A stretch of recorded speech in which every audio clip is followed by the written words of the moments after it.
oil, stupid. It's the oil. Security forces will use all measures. The world is almost out of water.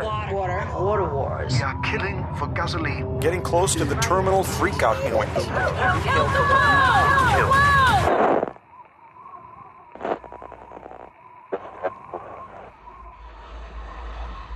My name is Max. My world is fire and blood.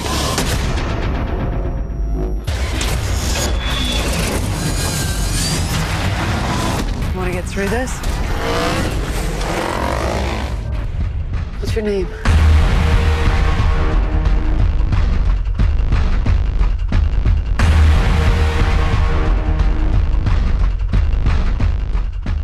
Hi, everybody, and welcome once again to GeekFest Rants. My name is Carlos Perron, and joining me today I have Kyle. Say hello, Kyle. Hello. Later on the show, we're also going to have James. The subject for today is a continuation, in a way, of last week's San Diego Comic-Con kind of wrap-up show. Last week we covered toys, all things toys having to do with specifically Hasbro and Lego, because of our Star Wars obsessions. But today we are going to cover television and movies. Obviously, whenever San Diego Comic-Con rolls into town, you can bet that you're going to get a good amount of news having to do with television and movies and panels that give you sneak peeks, information, casting decisions, and trailers. Sometimes you get these special teaser trailers that are only available during the convention, and sometimes, if you're lucky enough, they leak out and people are able to see them. So the beginning of today's interview here, we're going to be talking with Kyle, and we're going to go over some of the television-related things that have been shown. Now, Kyle, tell us a little bit, first of all, about one of the biggest television anticipated shows that is coming very, very soon. And they did have, they were there to promote it also, and that is The Flash. What do you know about The Flash? Well, in this case, the show is going to be about Barry Allen, which is the second Flash in the comics. And basically, it's going to be about how he turns into the Flash and like his first encounters with criminals and stuff. We actually got to see the pilot leaked. Yeah, because a few weeks ago, now again, this is one of those situations, and I talked about it in the past, especially having to do with Comic-Con. The pilot for the show, the first episode, actually was leaked out there. And it was left out there for quite a long time. Yeah. Which, again, leads me to believe that sometimes these leaks might not be necessarily real leaks. This might be some kind of quiet promotion that they're doing. They're purposely leaking it to generate a buzz from the fans. Now, this is also from the same group that gave us Arrow. Yeah. So you'll get that feel out of it. And from what we've seen, we loved it. I mean, I would say if you like Arrow, you're going to love this show. Yeah, it takes place in the same world. And they've announced a ton of news, like even before Comic-Con, about the show. They're going to do a crossover halfway between season 3 of Arrow and season 1 of The Flash. Well, they already introduced the Flash main character as part of an Arrow episode in the previous season. Yeah, and also they already established that. And also Stephen Amell as Green Arrow shows up in the first episode of The Flash. Right. And there's a lot of Easter eggs too in the pilot. They also announced the Atom is going to show up in Arrow, which is going to be played by Brandon Roth of Superman Returns fame. In addition, they're also going to have Stephen Amell's brother, which is Robbie Amell. He's going to be playing, I think his name was Firestorm. He's going to be playing Firestorm in The Flash. Right. Now, obviously, since we're talking about The Flash, let's hop over to Arrow now. Again, this is third season? Yeah, third season is coming up. Third season, the show. Again, I'm a big fan of the show. Did not expect to like it, especially for it being a CW show. I don't have too much trust on CW shows, too much faith in them. But I'm glad I was proven wrong. That's a good show. Yeah. It's heavy on the mythology of the character. It's really thick on the comic book aspect of the character, which I'm not a big comic book guy, but they give you all that information, and they don't go too crazy with the traditional CW romantic who's dating who type of thing. There is some of it, but not enough to drive me away from it. Yeah. Do you know any other upcoming stars that are coming to the show or anything like that? Well, they're also announced for Arrow Katana. I forget who's going to play her, but since they're going to be doing some Hong Kong stories, because at the end of season 2 of Arrow, he gets taken off of the island by Amanda Waller and put in Hong Kong. So we're going to see Katana. She's another kind of superhero. She has like this magical sword, but I don't know if that's going to be magical in this sense. It might just be like just a special sword. Yeah, Amanda Waller's going to be there. So it's going to be really cool. Well, what this means is also that we are finally going to meet Ra's al Ghul. Yeah. It must be a difficult show to put together in a way because at least the first season and the second season, there was always this whole thing about a flashback of his time in the island. And obviously, if the show continues, you can't, I mean, even if the show goes for 5 years or 10 years, you can't just keep going back to that island and back to the island and back to the island. So what you're talking about now is that they're giving us an alternative destination for his background, for the time that he spent away from everybody. Yeah. It wasn't just on the island. Yeah, so far they've gone through, I think, like 6 or 7 months on the island already. And you can tell that the So- character is nowhere near who he is when he leaves the island. Yeah. He's not as mature and as serious and as focused. He's still a little goofy, like kid-like. Even though you've watched the character grow in terms of becoming more serious about what he's doing and less of a victim in a way. But it is something that's changing, and we can't wait for the show to start. Now, another show that they apparently had a panel for is a show that I watched called Hannibal. And we talked about this a little bit in the past in terms of when we did the season wrap-ups, I think, is that apparently this next season is pretty much going to be the way that I had talked about before. They're going to bring Hannibal to Europe. I believe he's either going to France or he's going to Italy. He's going somewhere in Europe where we are going to see him operate in a way in a different location, as opposed to him being somebody who's helping the FBI. Now he's more of a man on the run, but somewhat untouchable. He's out of their grasp. And by bringing him to Europe, they're basically tapping into some of the other Thomas Harris books having to do with Red Dragon, Hannibal, Silence of the Lambs, Hannibal Rising. They are going to tap into a combination. They're not going to apparently limit themselves to just one book for this next season. Now, granted, they're probably just as surprised as I am, and some of you are, that the show was renewed, because apparently it wasn't getting the best ratings around. I love the show, don't get me wrong, but it just wasn't getting traction with viewers. So, like I mentioned, they are going to be tapping into all the books. They're going to have, somehow, we're going to meet Hannibal's adopted mother, which was in one of the Hannibal Rising books. We're going to meet, I believe we might meet the Italian police captain that's chasing him around in Hannibal, and when they did the Hannibal book and the Hannibal movie. And we might actually, I believe they mentioned that we're going to meet Dollarhide, the bad guy from the first book, Red Dragon. The movie Manhunter, which they also made a Red Dragon version of that book. And finally, one that I was completely surprised is that they mentioned that they're trying to get the rights, I guess from MGM because they distributed the film, to the character of Clarice Starling, which is the Silence of the Lambs co-star with, it was between Starling and Hannibal. And they mentioned something that if they cannot gather the rights or acquire the rights, they will create a character that's kind of like Starling, so that we can kind of play with those characters a little bit. And half the show, I believe, said is going to be him away from the FBI in the United States, and then the other half of the show is where they're going to try to kind of bring it all back again, because they're going to give him a little time off to be able to, I guess, go off and play and be his creepy self somewhere else. Now, one more show that they really did not give us anything outrageously new in terms of, oh my God, we've never seen this before, is Star Wars Rebels, which is a show we're both waiting for. Yes. Now, at Comic-Con, they released a couple of clips from the show and an extended trailer. What do you remember from that? Yeah, there was a lot of new characters that are there. Well, they're not necessarily new to us, but we didn't know that they were going to show up because they had Obi-Wan, C-3PO and R2-D2. Oh, Luminara's going to be in it. Luminara Unduli from the Clone Wars. And yeah, it looks really good. We got to see an extended trailer, and it was really cool. And recently we were able to see a 7-minute preview, like the first 7 minutes of the first episode. And it really looks gorgeous. It's funny because it does look a little like Clone Wars. It does look a little different than Clone Wars. The way that these characters are drawn, it's just, there is something different that I like about them.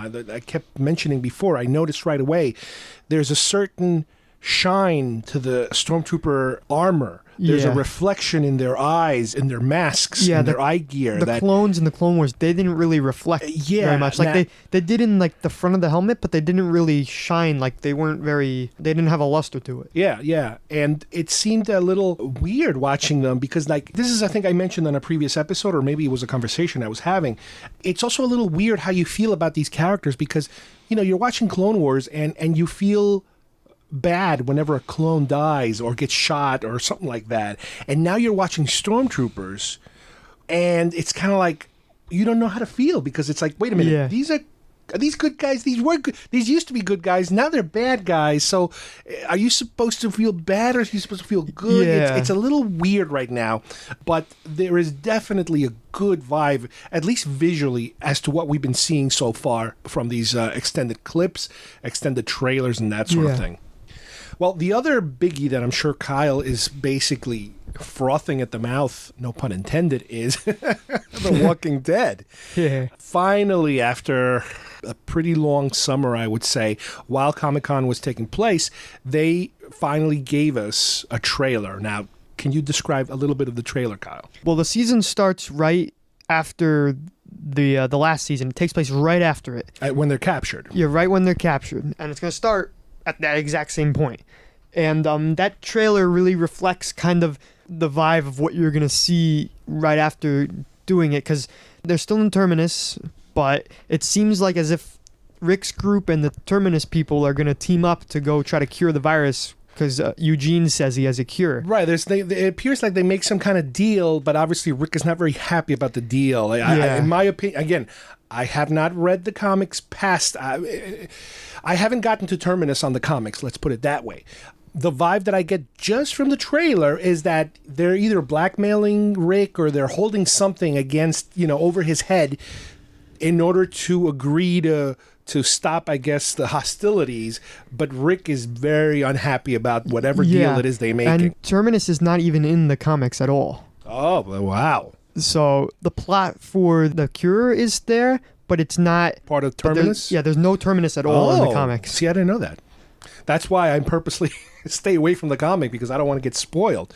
But the only thing I've heard briefly was something like it's very violent, and that they actually had to trim it down a little bit. Yeah, or they something had to cut a lot of stuff from the premiere episode because the premiere episode was very graphic, apparently. Now, again, that could be true, that could be false, that could be just way of generating buzz for the show, because obviously the show cannot always, be so successful that they might want to be just generating buzz. Yeah, and I heard I think it was Robert Kirkman said it, that because of the episode being like trimmed, that the DVD release, once it comes out, is going to be like longer. That episode's going to be like a director's cut with everything added in still. Now, the only thing that I have not heard anything, I mean, correct me if I'm wrong, or if you guys hear about something, I haven't heard any updates on the spin-off that they were talking about. Yeah, there wasn't really much of it other than the fact that it is in development. They're writing it. Okay. But apparently it's supposed to come out sometime next year. That's all I've heard. Wow.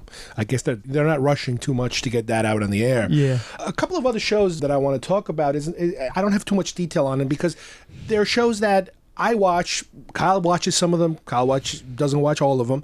But I really didn't get any outstanding, holy smokes kind of news out of them. And I'm talking about shows like Bates Motel, which I watch. Kyle also watches Falling Skies. Yeah, Falling Skies is it's currently going on right now, but it's good. It's all right. It's fine. I know that I started watching Sleepy Hollow, and once John Noble started appearing, that's something that a couple of genre fans were a little happy with, because it's like, ooh, the guy from Fringe is back in the mix, which is kind of cool, and we'll see where they go this time around. Once Upon a Time, a couple of friends of mine watch it. I'm starting to kind of catch up to the show again because I kind of fell off of it, and currently my wife and daughter, they're really into that show, and they're also catching up. So we're trying to kind of time things so that we're all finally on the same page, and by the time the season starts, we can all kind of watch it together like we do some other shows. Sci-fi Helix I was watching. I'm not too crazy about it anymore. Love The Blacklist. Again, no super surprises coming out of there. Same thing with Grimm. It's comfort food type of show. We talked about it before. Person of Interest is another one of these shows. In the past, I know Steve and Tony love the show, and I kind of fell out, and I've been promising that I'm going to jump back in at some point. American Horror Story, I still watch it. I still enjoy it. It's a sick, crazy, scary show. They're coming back. And Gotham, which is the one that could give The Flash a little, run for its money. It's promises to be a great show. The trailers we've seen so far. I don't know. I don't know. So? What do you think? Because I get that Batman's not going to be in it at all because it takes place while he's a kid. But it just seems like there's so much room for them to screw up in some point. But if you think about it, it's the same. Because they're kind of reinventing the characters. Right, but they're giving you the backstory behind the supervillains. Yeah. And in a way, they're taking a different approach than what Marvel did with Agents of S.H.I.L.D., which is the next one we're going to talk about. Marvel understands, and we understand, that they cannot afford to give us a superhero show. Too expensive. Mm-hmm. The actors will never do it. So they'll give you a show about the agents of S.H.I.L.D., which are non-superhero. But, every other episode, they try to bring in some superpower people, whatever, but they're never the big guys. So with Gotham, they are, I believe, trying to do something similar where, well, we can't give you the Penguin, we can't give you Batman, we can't give you this, we can't give you that, but we can give you a gritty crime kind of story, like a crime show, where the characters are going to turn into those characters at some point. At some point, somebody will become the Riddler. At some point, somebody will become the Penguin or Poison Ivy or even Catwoman. These characters, they're giving them to you, and I think every now and then they're going to give us little bits, little tiny pieces of them in their supervillain personality. Yeah, they're doing. I heard they're going to do that with the Joker. What they're doing is, what they're going to do is apparently they're going to have like multiple people that you don't know if they're going to be the Joker or not, because the Joker doesn't have an alias. We never know in the comics what his real name is or anything. So there's some clips. So that's like an ongoing thing that you'll suspect these characters might be the Joker. A lot of people online were suspecting, because in the trailers we see like a stand-up comedian. Everyone's like, oh, maybe he's the Joker, and then there's this other guy with like a thing of lipstick or something I heard, and they're, oh, maybe he's the Joker or something like that. So that's interesting. So we don't know who the Joker's going to be, but he's supposed to be I'm interested. I'm curious. I like what I've seen. I'm going to definitely give it a try. Me too. I know a friend of ours, one of our contributors, Zeke, he actually got to watch the pilot premiere episode a couple of weeks, almost a couple of months ago, and he said it was great. So I'm going to try it, see what happens. The last show I want to go over is another one of these shows we've been watching since the premiere, not too long ago, and that is Agents of S.H.I.L.D., which is a show that kind of started a little wobbly. Yeah. They pulled a really good twist in the middle of the show because of the fact that Captain America 2, The Winter Soldier, changed the storyline of S.H.I.E.L.D. so much that they incorporated it into the show. And we've been speculating for a while now, and I'm pretty sure it's confirmed that was the plan all along. They manufactured this show knowing that halfway through the first season, they were going to completely change gears on us, switch gears so that S.H.I.E.L.D. is on the run now. Not only is it a secret organization like it's always been, but now they're kind of outlaws in a way. They're hiding. But slowly, even in this show, we're getting the feeling that they're slowly getting back on track again. Yeah. And the only thing I've heard, again, because they're also trying to put together Agent Carter as a separate show. Yeah, they did a little panel at Comic-Con. I think they actually showed a little bit of footage, but we don't know what it was exactly. The thing is that just like these other shows, there weren't any major holy smokes kind of moments in terms of announcements. I know Lucy Lawless is going to be starring in Agents of S.H.I.E.L.D. She's going to be someone, yeah. You guys might remember her from obviously the Xena days, if you go that far back, or Battlestar Galactica. She is a genre person. The only other news that I was able to find in terms of announcements, as we said before, casting announcements, directors announcements, is that not only they have been able to secure, apparently, for the Agent Carter show, especially the pilot, they were able to secure Louis Despacito, who apparently is the guy who directed the short, the one-shot, where they introduced her character to us in one of the previous Marvel films. And they also said that, I think his name is Dominic Cooper, the actor who played Howard Stark in Captain America. Okay. He's going to be in there a little bit. Oh. And also, the first season is going to be 6 episodes, and it's going to start in 2015. It's going to be 6 episodes the first season. That's it? I think they just want to test it out. Okay, waters. I see and what then you're the saying. next, like Walking Dead, the first season had 6 episodes, and then the next one had 13, and then after that it was 16. Well, they also got apparently some really good directors, because apparently like the second show or the second episode, I think, is going to be directed by the director of Captain America 2 Winter Soldier, Joe and Anthony Russo. They're going to be attached to it for a they're while. going to direct the second, I think, and third episode. And then down the line, I think episode 4, they actually got Joe Johnston to come back who directed the first Captain America Yeah. film, and he's a guy who's like an old Star Wars guy. He's done a lot of cool movies. He's going to direct an episode 2, so it's like they're using like their real talented directors from the original films to come back and help them out with this new show, which is great. I mean, Yeah. I hope that, I have no idea how it's going to do. I don't know if a show that takes place in the 40s is going to catch on as a Marvel entity, especially for television. But at least director-wise, it looks like they have the right people. Yeah, and the only other thing I know is that the Daredevil Marvel Netflix series, which takes place in the Marvel Cinematic Universe, is starting to shoot already. They have some behind-the-scenes pictures already up, and that's going to come out in early 2015 on Netflix. Cool. Thank you, Kyle. Even though, like I said before, there weren't any holy smokes kind of moments, that is a good amount of information as far as television shows that we follow. I think that pretty much gives us quite a number of things to look forward to as far as the television side goes. Let's now switch gears and talk a little bit about movies with James. Obviously, in the past years, San Diego Comic-Con has been one of these places where, the major studios just unleash whatever movie promotional trailers and panels and guest stars that they have, to kind of pump people up about what's coming up. And this year, I would say, unlike previous years, or at least last year, I think things were a little bit calmer. They didn't go that crazy in terms of announcements. Just like we did, I remember last time when I was recording with James and when we did our toy side of San Diego Comic-Con, as soon as I was getting any type of trailer, I was putting it up on our Facebook page and, sending out messages here or there because that's the type of stuff we're waiting for. We're waiting for these trailers to come in and any kind of, secret recordings that some people sometimes do and that sort of thing.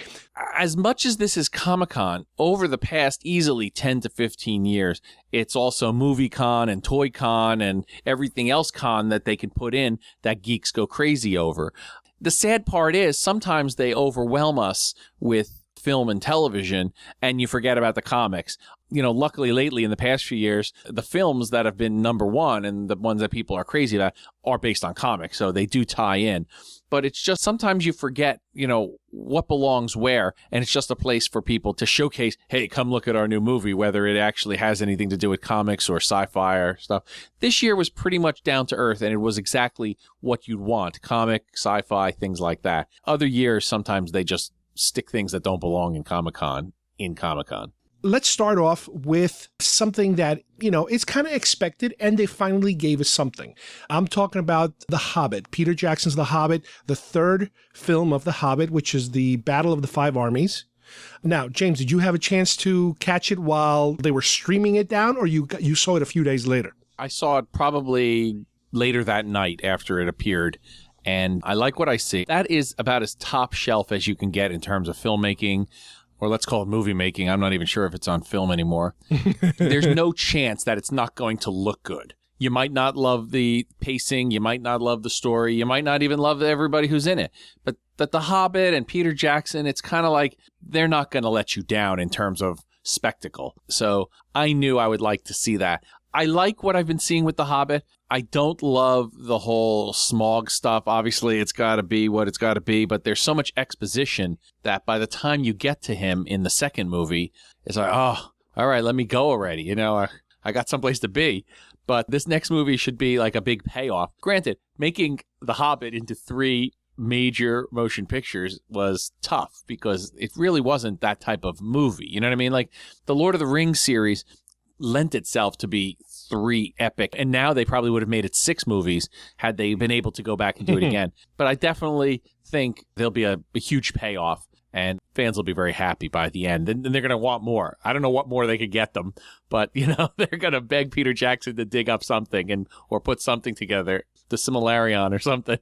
Well, we talked in the past with previous guests about how much they had to add to this movie material that was not part of the books, at least not part of the Hobbit book. And even Peter Jackson himself added material to this in order to make it a bigger presentation, in order to actually turn it into 3 movies. So it's a little weird now in terms of by the time we get to this third film, are we dealing with I guess you can call it the canon book material, or is it still going to be a combination of the actual book material and new stuff? Now, obviously, since they introduced new characters, you got to follow up with those new characters, especially, Evangeline Lilly and even Legolas, who's apparently not supposed to be part of this particular book.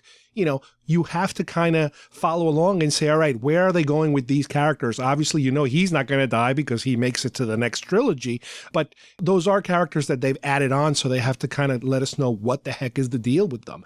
And from the trailer that I saw, I was there, watching them as they were pumping them out.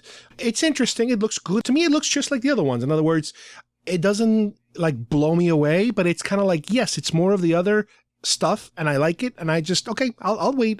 It's not like I'm counting the minutes, but I'm eager to see it once it gets here. You know what I mean? Yeah, it's definitely the kind of movie that you want to be out there right. if you enjoy seeing movies. I'm glad, and I'm looking for some surprises maybe at the end, surprising us maybe with a little bit of tie-in with the next set of movies or something. Like they did a little tease in the beginning of the first episode. They'll end it in that manner, hopefully in some shape or form. Yeah. Another movie that they were promoting, and again, the manner in which they promote these things is obviously they do their panels, they do their presentations, and then they show everybody a trailer, and then sometimes a couple of hours later or a day or two later, that trailer makes it to the internet either by being leaked by a fan, being leaked on purpose, or actually put out there for people to see for real, is Frank Miller's Sin City, A Dame to Kill For, which is the sequel to the previous Sin City film that he put out, which I don't know if you have any experience with this film, but I watched it originally when it came out. I liked it. It's a completely different looking thing that you've ever seen before.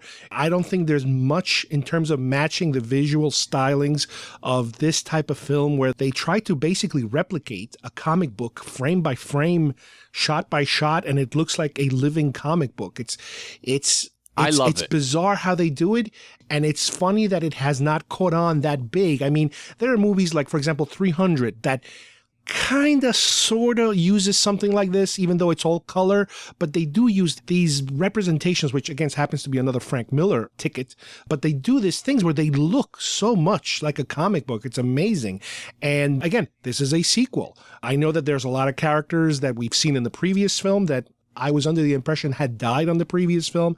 So I don't know. I don't, because I don't follow the comic. It's a comic book movie. Anything can happen. I don't know if it's a prequel story, if it's a sequel story. I don't know if these people are ghosts or what the heck they are. But you know what? Who cares?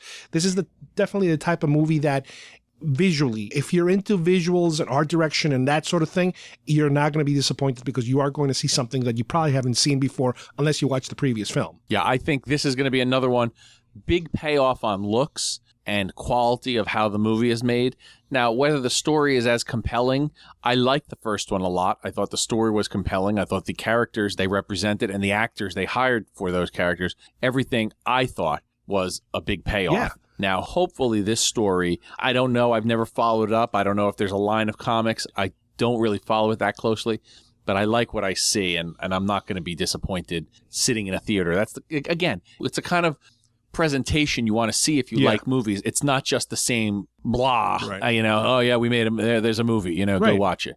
No. It's not just another action film. It's an epic feel. If you see it in the theater, it's going to have great sound, great look. You're going to probably want to see it again on Blu-ray. Right. And the previous film, obviously, one of the biggest things about it was the fact that it was the beginning of the revival of Mickey Rourke's career, in a way, under a ton of makeup, obviously. But it did very good things for him as far as reviving his Hollywood career.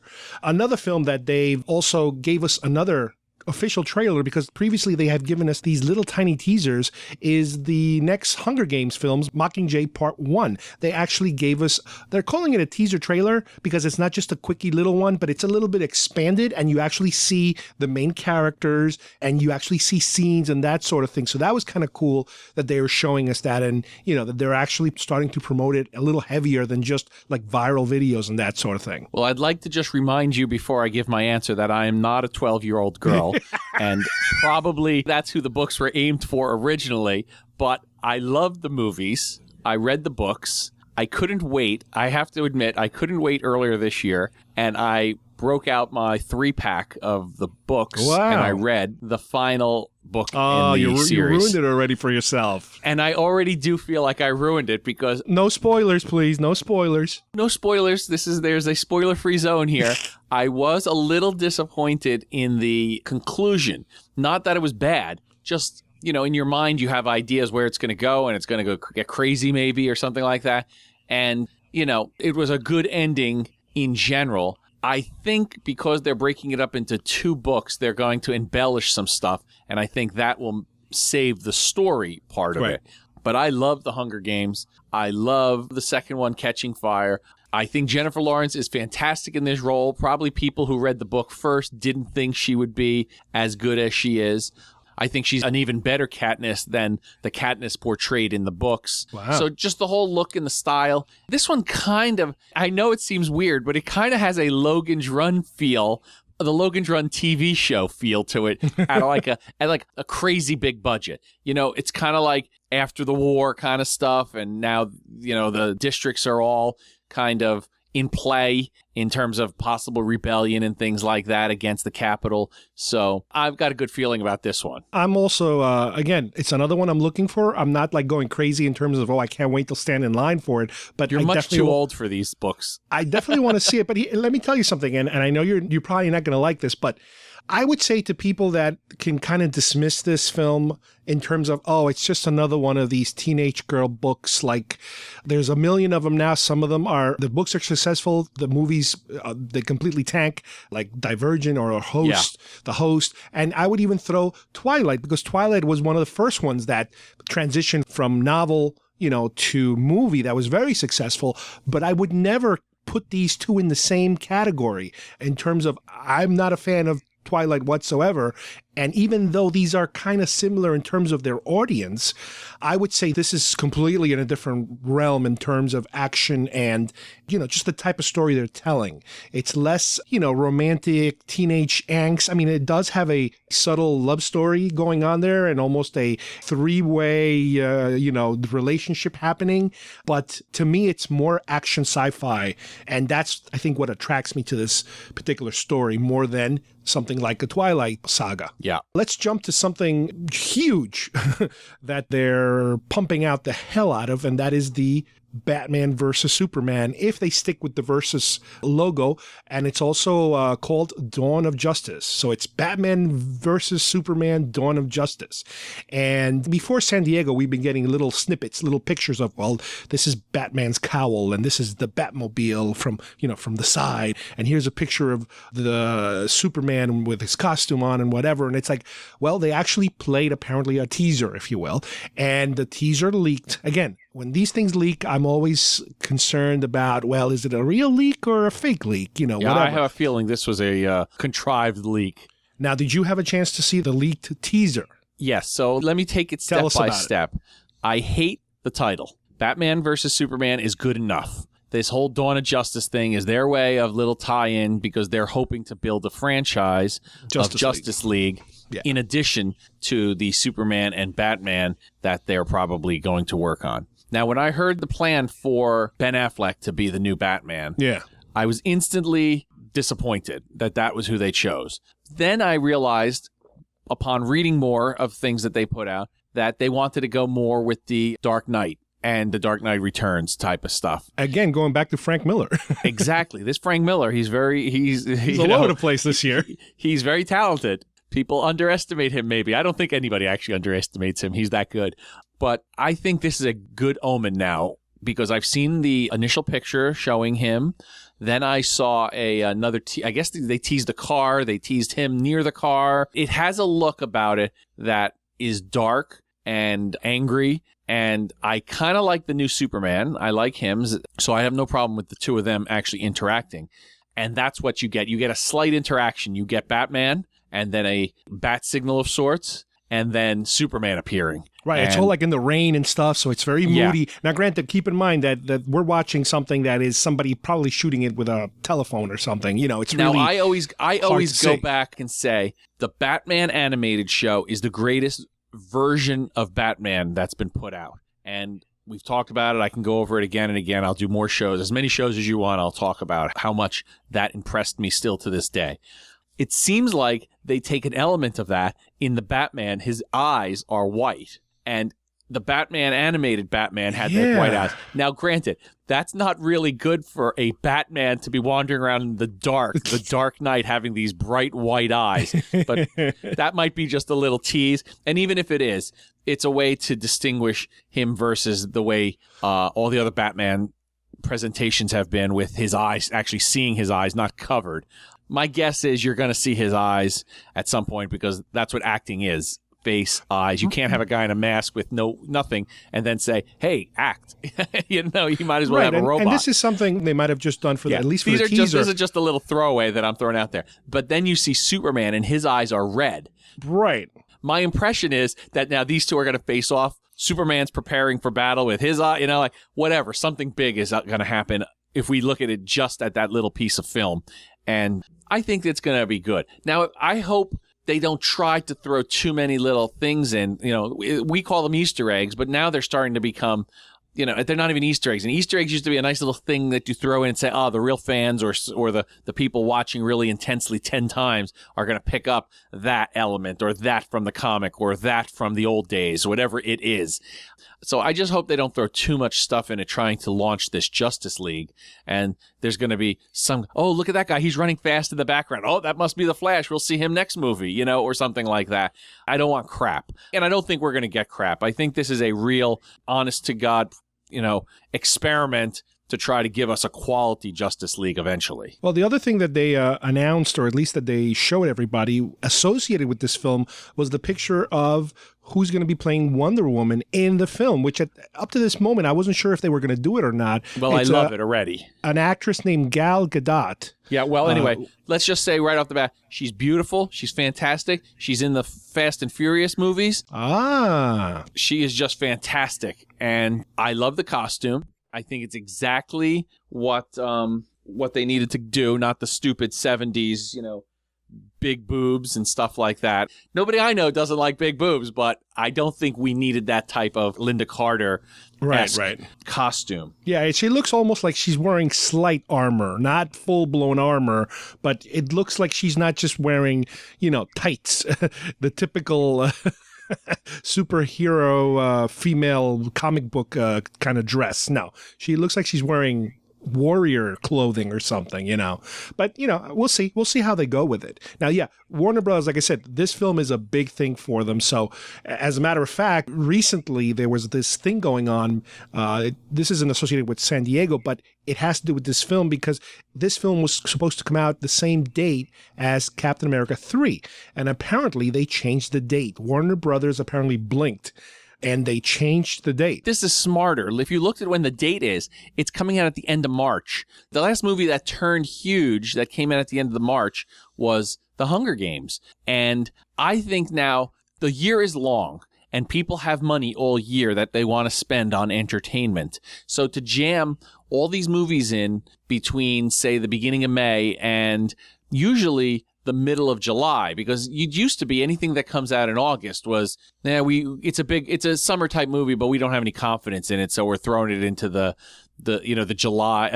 August, black hole. Yeah, they're spreading it around. Now, little by little, Captain America comes out in April, huge opening, big money, big fan response. That Hunger Games came out and it was huge. There have been a few movies that have come out in February that have blown people away. Most recently, Lego Movie was a big one. That's probably because it's a family movie as well as older fans. But still, you've got the whole year. So March is probably around Easter time, my guess. I didn't look at the calendar, but that's probably around the Easter vacation, Passover, whatever. And you're going to get people into the movie. And it's got now a whole month to itself through most of April to make money. Then in May, I guess that's when they start kicking off the Marvel movies and so on and so forth. So this is a good thing for that movie. Right. Now, a smaller movie of this bunch, and smaller because, again, compared to these titans of, superhero movies that we keep getting hit with now is a movie called Horns with Daniel Radcliffe from the Harry Potter films. And I did see his pictures. I saw the trailer, and it's a weird movie. I don't know if you had a chance to take a peek at it, but it's almost kind of like a murder mystery where the guy who's suspected of possibly killing a young woman is Daniel Radcliffe, and the movie's called Horns because he starts to develop these horns, these kind of like ram devilish type of horns, and the town is going kind of nuts because he's turning into something, and they suspect them of it, and it's a weird looking movie. So you never know. This is one of those. It could hopefully turn into one of these little quiet little sleepers that, will surprise people because it seems to be original in terms of not your typical. Obviously, he's not a superhero, I think, but it's not your typical superhero type of movie, that they pump during the summer. Another one of these monstrously huge films that could potentially generate a lot of money in the future is from Legendary, the film company Legendary, who gave us Godzilla this year. They formally announced they are definitely doing a sequel to Godzilla, and this time around, Godzilla will be fighting classic Godzilla baddies like Mothra, Rodan, and Ghidorah. I don't know if this is King Ghidorah or regular Ghidorah. I'm not sure. Mike is the expert in Godzilla bad guys. He's not here right now. I'm not even that excited about this. I like when it does well because I like the old Godzilla stuff, but I can take it or leave it nowadays, and that's just because I think I don't know. I don't know why. I don't have a good reason why I'm not as into it. Well, I saw the one they did this year, and I enjoyed it a lot. I like the fact, for what it is, I enjoyed it. For a Godzilla movie, in other words, this isn't Star Wars. But speaking of Star Wars, apparently the director of Godzilla, Gareth Edwards, who we mentioned in the past, will be directing at least one of the spin-off Star Wars movies, will be coming back to Godzilla to continue with the sequel. So that's kind of neat that the guy is coming back to, one of the movies that, he actually became very successful and technically probably got him the job for Star Wars. Legendary also made the announcement that they're going to do a King Kong prequel. This was a surprise to me. Yeah, I've never expected that, and it will take place apparently, or I don't know if the subtitle, but it'll take place in Skull Island. Now, Skull Island was where King Kong was originally supposed to have been found. And they're calling it a prequel, so I guess it will be him growing up in Skull Island, I guess. Maybe Young something Kong. like that. Young Kong.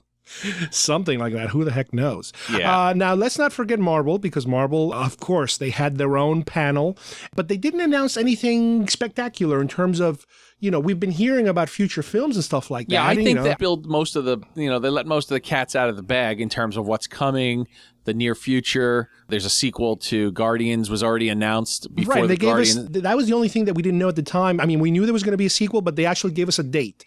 July 28th. 2017 will be the next Guardians film. So at least, it's something to chew on. And they actually showed, apparently, to the people there, and this is something I have not seen. Apparently, it either hasn't leaked or I haven't got my hands on it. Some clips from the Ant-Man film that they're shooting and from Avengers Age of Ultron. They were showing people stuff. But like I said before, we didn't get a peek at that. So, we're going to have to wait some more. My favorite, let's say, release, I'm not even sure if it might have even been a magazine. They released the pictures for the Age of Ultron. It's kind of like a collage, but it obviously can be, every day they were like revealing one different poster that they all combined. Yes. And then when they combined it at the end, it was basically a collage of, this big battle. Yeah. Yep. That is obviously representation of the movie Age of Ultron. And that I loved. I liked seeing I just the way it looked, it had a good vibe to it. And I know this sounds like wishy-washy, but sometimes that's all we can go on in the short term until they start releasing, more clips and more, things. A teaser or something. They're going to have to show us something pretty soon. I'm pretty certain of it. Growing up, that's all we got too. Sometimes were little snippets, little pictures in magazines. Yeah. So I'm still okay with that as being what I get a year ahead of time. And I liked seeing that whole that Age of Ultron collage. That was really something. Yeah. Now, continuing again with the superhero motif, there was an announcement made during Comic-Con or around the time of Comic-Con also that the next series of in the Spider-Man films, the new Spider-Man films, is not going to be Spider-Man 3, but the actual Sinister Six movie, which involves, from what I understand, and from a couple of previous shows we did a couple of weeks ago, almost like a group of bad guys that are associated with the Spider-Man franchise. And that's something that originally they were going to spin off or continue the Spider-Man films with, but apparently recently it might have had to do with the box office results of the last Spider-Man film, or just the popularity or the unpopularity of it, that instead of going to the third Spider-Man film, it looks like they want to kind of inject new blood into this potential franchise that they're building by introducing a different type of movie, a spin-off movie having to do with Spider-Man related characters rather than going straight for Spider-Man again.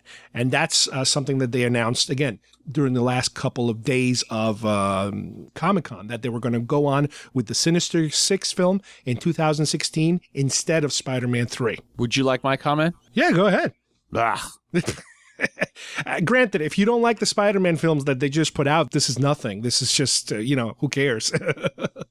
Again, this is old hat. I love Spider-Man. Spider-Man was one of my favorite comic book heroes ever.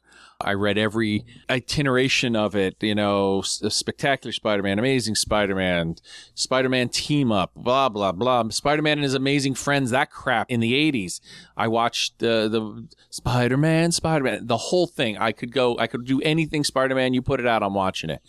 Well, I think that the previous three movies were probably great, good, and average.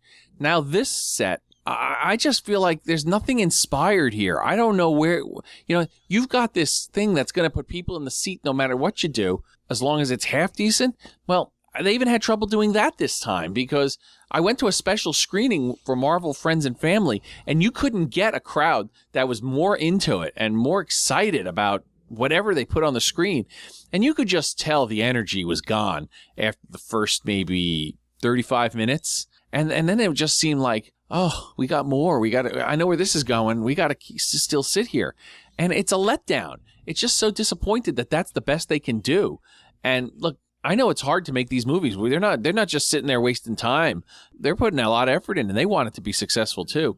But I feel like somebody should have shook somebody and said, you're really missing a point here. You're just rehashing stuff. And it's not a Spider-Man review. I just don't think they know. I don't think they're on the right track at the moment. And they've delayed, let's say, a third Spider-Man. And now with this Sinister Six, if the villains are what Jamie Foxx and the Rhino and, the new Goblin, if that's what they're giving us, you can have it. You know what I mean? I'll stick with the Batman versus Superman and anything Marvel. Anything other Marvel than this, because it's just boring. There's nothing special about it other than the name Spider-Man. Well, I mentioned it before when we did our Spider-Man review, was that, as far as I'm concerned, I didn't hate the movie, but the movie really didn't impress me too much. It was kind of like, yeah, it was okay. I liked it. It was cool. It was all right. It's kind of bland in terms of, I'll watch future ones. I haven't given up on them, but I am not looking forward to them. I'm not like, oh my God, I cannot wait for the next one. No, it's like, okay, when it gets here, and I'll watch it, and I'll put in my 2 hours, and then I'll move on to something else. Like I said, I was an invited guest, and I was thrilled to death that anybody would invite me to a screening before the movie came out, and with such a group of Marvel people. And these are the guys who created this stuff, or presently are creating new Marvel stuff. And nobody was like ripping, no rousing applause or no craziness at the end. In the beginning, everybody was going nuts. Yeah. So it was like kind of just polite thank you for having us type of thing by the end. And I'm not that excited. They've got to work a little hard to surprise me. Right.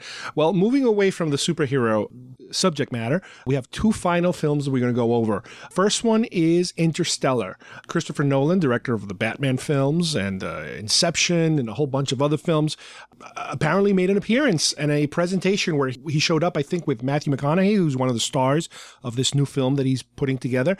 And they showed everybody another new trailer for the film, and this is one that I'm looking forward to, as opposed to some of these other films. Yeah, I think this is going to be very good. This could be, they're marketing it and they're describing it and they're kind of hyping people up in terms of I think they want this to be almost like the next 2001. I think it's going to be they want it to be a combination of Inception and 2001 in terms of a very heady film, super thick sci-fi, and a very human dramatic story having to do with families and even time travel in a way, I believe. So they're not giving you too much, but the trailers, man, those trailers they put out, oh man, I'm just salivating, and you're going frame by frame. This is going to be a really high quality science fiction film. Yeah. Good to look at. Again, you just have to hope that this story doesn't fall flat. And that's the biggest thing. No matter how good of a looking film you have, sometimes the story just doesn't, bowl anybody over. Well, this guy has a history. He has the pedigree of, he does very heady films. A movie like Inception, movies like Memento, he likes to make the audience. His movies are not passive movies. Now, granted, he did do the Batman films, the Dark Knight films, but a lot of his films, you have to do some homework while you have to pay attention, and you have to think while you're watching the movie. You can't just sit there and just eat your popcorn and take a nap. He likes doing that. He likes engaging the audience. And for me, out of everything I've seen, this and the next film we're going to talk about are the highlights of this year's Comic-Con. Yeah. Now, and I think I know where you're going. Yeah, well, the last one is one that they've been kind of, I don't want to say quietly, but it's been kind of chugging along in terms of they've been making it, and not a lot of material has come out while they were making it. And all of a sudden, during Comic-Con, they were able to present a trailer and a lot of pictures. And when they released it, it was, man, does that look good. I'm talking about Mad Max Fury Road. This is the remake, I believe, of the classic Road Warrior film and the Mad Max film. I don't know if it's going to have any Beyond Thunderdome in it or not, but it's basically that character. It's Max in the wasteland in Australia, fighting for gasoline, basically. And this time around, they got Tom Hardy, which is, Tom Hardy from Dark Knight Returns, and, he's been in and Layer Cake and Star Trek, and he's actually put quite a resume He was out. in Inception. He was in Warrior. This guy is making the rounds. And he plays Max this time around. And Charlize Theron, I believe, plays one of his friends there. And that trailer is like top to bottom action nonstop. It's like stuntmans galore, what you're going to see in this trailer. I would definitely say watch it, because, man, do you get the flavor and the feel of the Road Warrior. That film, that 1982 film, I believe it was, which... it's that wonderful year that we talked about many, many times. You get it all. That trailer gives you everything that you want out of that movie. Hopefully the movie can live up to the expectations of that trailer. I feel like this movie has been in production for the past 10 years. Now, I know I'm exaggerating, but we've been hearing about how... Yeah, same director. Yeah, we've been hearing about how George Miller wants to redo it. We've been hearing about how George Miller's got it all together. They hired a star. It just feels like, I think they had to have started filming this easily 3 or 4 years ago. But now we've got Max Rokitansky back on the big screen. Now, I was just talking to somebody recently. I love these movies. I think each one of them got better. The first one was it did have that 70s vibe, anarchic type of feel. The second one, it's just visually beautiful. And in the desert, the people in white that Max has to save. And, just the bad guys are bad, the good guys are good, and everything that happens in between. And the third one, I love it. A lot of people have disdain for it or something, but I love the music. I love the look. I like Tina Turner in it. I make reference to Thunderdome. Every time I drive on the highway, I feel like I'm in Thunderdome. Every time I've got to go up against somebody, it's like 2 men enter, 1 man leaves. The whole thing. I just live that in my head sometimes. So I'm thrilled that that's back. Now, I'm the type of guy I would have loved somehow to have Mel Gibson again. I don't hate Mel Gibson. I love Mel Gibson. A lot of people have a bug up their ass about Mel Gibson. Look, people have personal lives. People make good movies. The two can sometimes be separate. I want to see Mel Gibson making movies again. I have a feeling, even though no one is saying it or confirming it, they have to give him a cameo somewhere in there. But I also hear from some people that this movie time frame is kind of between Mad Max and the Road Warrior. Now, I don't know if that's true. I've been trying to stay away from like actual plot points and scripts that have leaked and things like that. It's tough sometimes, but now seeing it, yeah, I'm really excited about this. To me, it looks, a lot of the sequences they showed you on the trailer, they look so much like Road Warrior, like the tanker truck and the bad guys with the weird helmets and the good guys tied to the front of the cars on the spikes. It's like that's right out of Road Warrior. It looks like, again, it's just a trailer, I know, and we always get all super excited about it, but if there's one film here that I'm rooting for, it's Mad Max and Interstellar. Those are my big ones from this list. All right. Well, this will bring us to the end of our television and movie coverage from San Diego Comic-Con. I would like to thank both Kyle and James for joining me today to give us their insight on the types of things we've seen coming in the near future. And thank you guys for listening, and we will see you here soon, next time at Geek Fest Rants. Bye-bye, everybody. Bye-bye.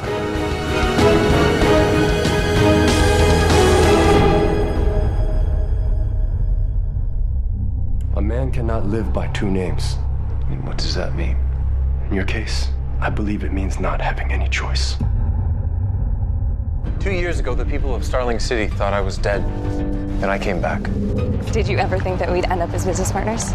Apparently, there's another bidder for the company. Ray Palmer. Nice to meet you. I love your company. We can't have you in the field anymore. Damn it, Alvaro, you will be dead 10 times over if it wasn't for me! Some things never die. You, for example. Don't look so surprised. I haven't been gone that long. We're not our mask, and we need people in our lives who don't wear one. Felicity, would you like to go out to dinner with me? The 5 years that I was away, I wasn't always on Leanne Yu. Where were you?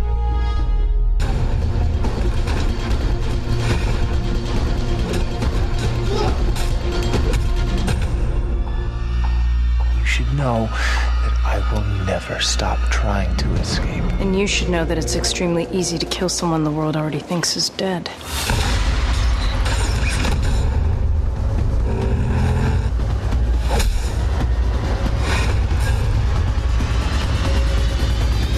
You have failed this city.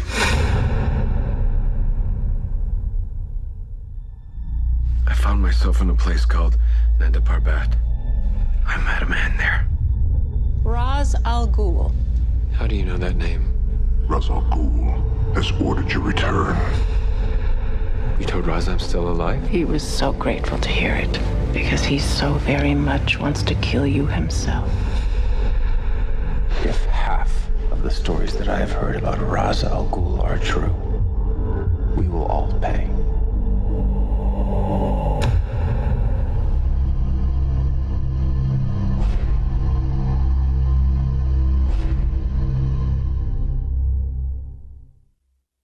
Would you like my comment? Yeah, go ahead.